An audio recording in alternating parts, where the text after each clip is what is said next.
Hi guys, welcome back to Sweetie Darling. Today I'm going to show you how I make my white chocolate ganache, because after my palette knife flowers video I had several questions. Some saying, is this actually ganache? It looks like buttercream, and some just saying, what's your recipe? How can I make it? Now I was thinking about this because the only recipe I've ever seen for white chocolate ganache is 3 parts white chocolate, 1 part cream, and that's what I use. So I was thinking, I don't know how I can make anything more helpful here, but when I was making this video I realised so much of it is to do with timing. The appearance of ganache and the way it handles changes drastically hour on hour after you've made it. So I've recorded the process of me making it and then the same day of me using it throughout that day at different stages of its setting. So hopefully this will be helpful. So as I said, I do use 3 parts white chocolate to 1 part double cream. White chocolate I just use supermarket own brand. I used to get Calabo when I was making cakes for other people. I moved to supermarket own brand when we were making our own cakes. Literally makes no difference. It's completely fine. So much cheaper as well, and it just tastes like white chocolate. It's just fine. And same thing with the cream, double cream just from supermarket.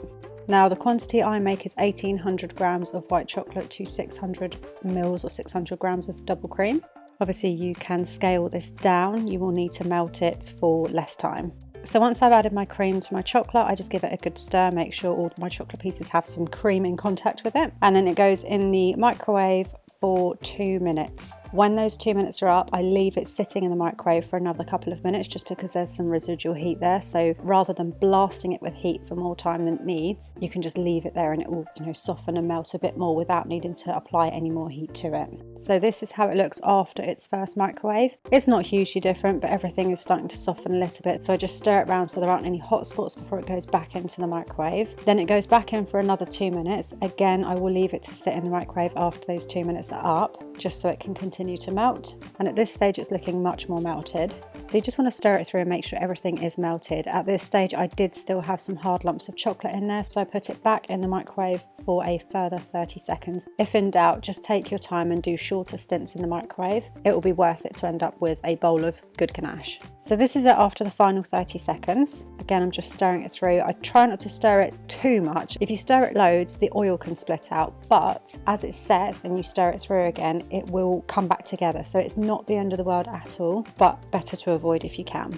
Now to whiten my ganache, I use Americolour Bright White Gel Paste. Just typically, as I was recording this, my bright white completely ran out. So this is not as much as I would normally use, but it will show you what I do. So I squeeze bright white in there. I probably use twice as much as what I've got here normally. And then I just stir that through. And it works really, really well at lightening and brightening ganache. Once that's done, I cover it in cling film, make sure the cling film is touching the surface of the ganache, and then I go off and do whatever I need to do. I won't use this for at least 2 hours. Sometimes I will leave it overnight. If you leave it overnight, it will set completely and you will likely have to put it in the microwave for 30 seconds to a minute and mix it through, and then use a food processor to make sure there's no hard lumps of chocolate in there. Completely doable process. You end up with really nice ganache doing it that way. I needed to use this the same day, so I needed to give it at least a couple of hours before it was going to be anywhere near usable. So this is it after a couple of hours. So you can see here, I've tried to demonstrate in the middle, it's still very soft and it's looking almost like it's split. It's not, it's just where it's soft and it's not come together. When I go to the edge of the bowl where everything is a bit cooler and more set, you can see how much smoother the ganache is to spread compared to the middle of the ganache. So you can see the setting process is starting, but it isn't there yet. However, I don't have time, so I'm going to show you how I use this ganache before it's quite ready. But again, it has been a good couple of hours since I've made it. So this is me piping some ganache that's still quite soft. You can see it just looks a little bit split as it's piping round. But once this goes in the freezer to set, you would never know. So it is completely fine to use. Again, I'm doing the crumb coat with this same consistency of ganache. You can see as I'm spreading it, again, it just looks a bit soft. Once it goes in the freezer, it just sets hard like any ganache you've used. Now this is the bowl of ganache after I've done that first crumb coat and before I do my second coat. So as I'm working on this cake through the day, I'm going to keep coming back to the same bowl of ganache that I'm using so you can see how it's changing. So with a spoon, it's still looking really rough, but it's getting much more spreadable. So I've spread a little bit on the back of this spoon here so you can see it is spreading more nicely and looking less split. And then if I use a palette knife in the bowl, same thing, it's just looking like it's coming together a lot more. Now by the time I come to do my second coat on the cake I've just chilled in the freezer, you can see the ganache is way more spreadable than it just was for the first coat and a lot smoother.